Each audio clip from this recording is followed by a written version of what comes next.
As a child, when I woke up every Saturday morning to watch cartoons, it was very easy to identify who was the villain and who was the hero. In real life, however, things aren't so black and white. While in cartoons the idea of killing a dragon will ultimately make the world a better place, in the real world, we debate. We debate among others, take stances on issues, and hope to find a resolution from those conversations. But I think in more recent times, facing an opposite viewpoint rarely seems to result in a compromise. Rather, it becomes an attack on another person because he or she holds a different perspective. For example, I may strongly believe that gender dysphoria exists, that a man should be able to self-identify as a woman.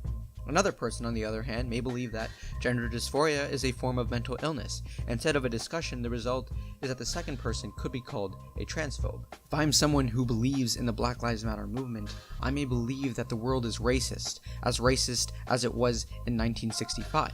Another person, who argues that black-on-black violence is a larger problem in American society, may be seen as a racist in my mind. Evan Pushak from the Nerdwriter YouTube channel sums up the phenomenon of increased name-calling. In discussing the 2014 Shirtgate controversy, he stated, "The dirty secret about sexism, racism, homophobia, prejudice is that it's pleasurable. It's pleasurable to assert your dominance within the hierarchy you create.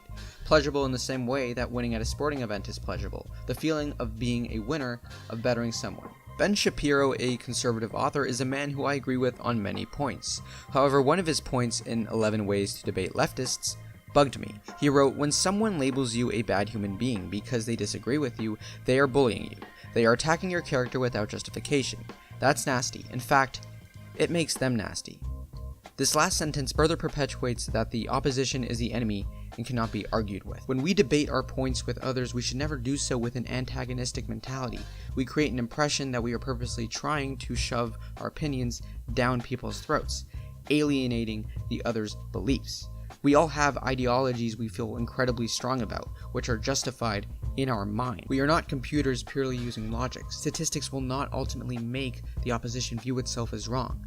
How do we stop the name calling? How do we learn from different perspectives? I decided to ask the most broad-minded person I know an important question about discussion. So, in your opinion, why do you think someone with traditional conservative values should have a civil conversation with someone with traditional liberal values?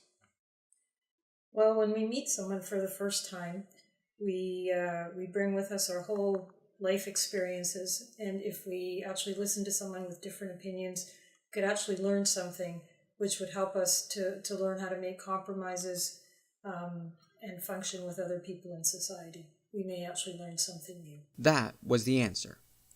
We should not take opinions at face value. We should focus more on the why rather than the what. The solution is we need to be open to the question of why. We need to focus more on the ideas rather than on the person who expressed them.